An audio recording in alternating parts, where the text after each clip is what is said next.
I've had to witness and assist with numerous student investigations involving vaping at Kohala Middle School. It's just shocking to me how middle school students have such easy access to devices. They get them through online sites, from older relatives, cousins, friends. And students have told me that they will steal devices, from adults in their homes when things are left unattended. In one incident, when we had to help support a student and talk to him about what was happening, he had 7 to 8 vapes in his possession. Last school year, we took our students on a field trip, and unfortunately, 3 of our students were caught vaping. And once we got back to school, the students were automatically sent to the office and they were suspended for a number of days.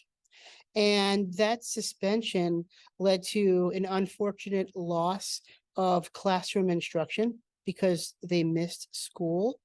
So in that sense, the vaping was directly linked to learning loss.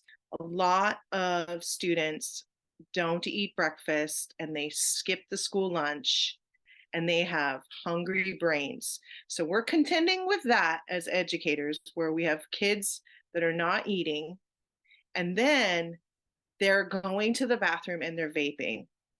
And so it does have a detrimental effect. You have heads down in the classroom, people completely checked out, or just straight up hangry, and then compounded with they need their fix and they haven't found a friend who's going to sneak them the vape.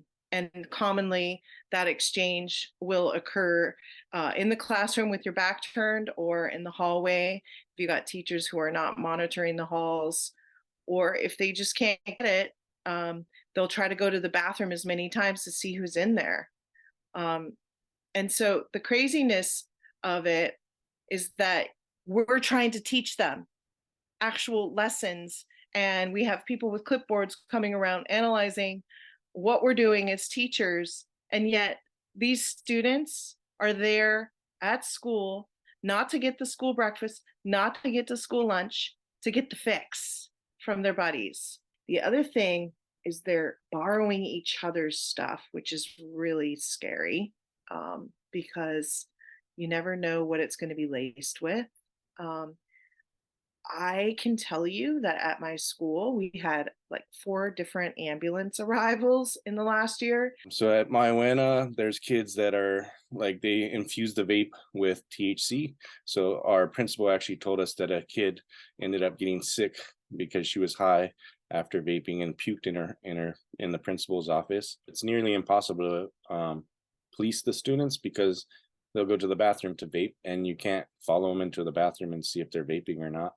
And then, or their teachers are writing on the whiteboards and they'll vape behind their back. And if the other students don't tell you, you don't know that that's occurring. A lot of these vapes, they smell like cotton candy, so they're flavored, and that cotton candy is actually targeted to the youth because it tastes good, so the youth actually like it.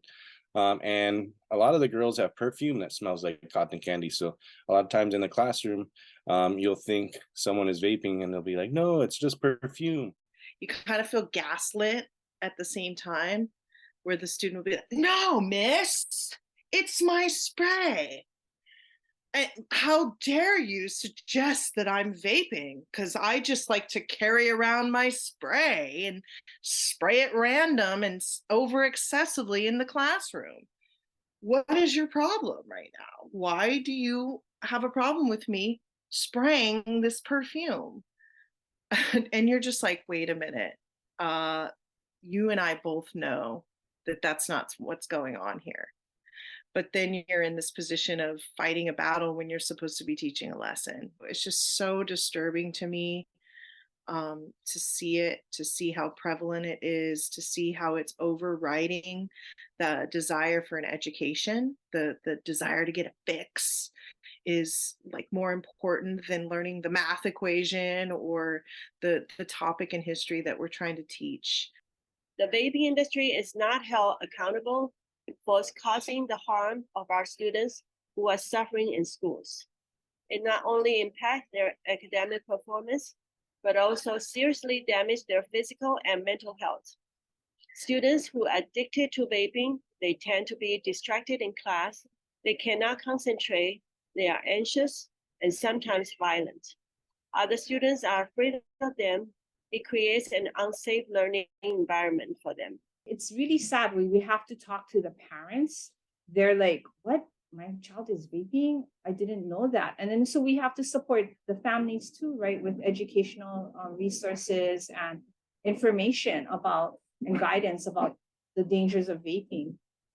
We have had to call in community partners like the police and other supportive groups to help educate our students on what exactly happens to your bodies when you're vaping and how the industry purposely tailors products to make them want to, try it, like with the flavors.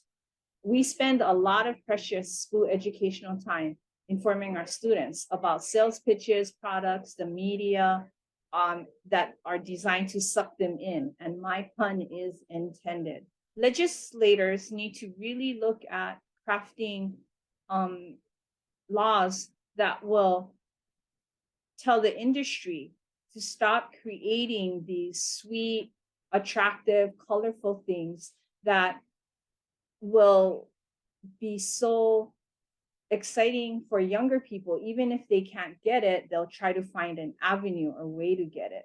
Not only that, but the product is sold in shopping malls. They're sold in kiosks in the middle of aisles in shopping malls, in which children walk past and they see it, and it's planting a seed in their head when they walk past. Also, some of these vapes look like USBs or pencils, so the industry has actually made it easier for kids to hide it and make it super cryptic, so it's hard to catch. Why are vaping companies making vapes look like little Shopkin toys and highlighters?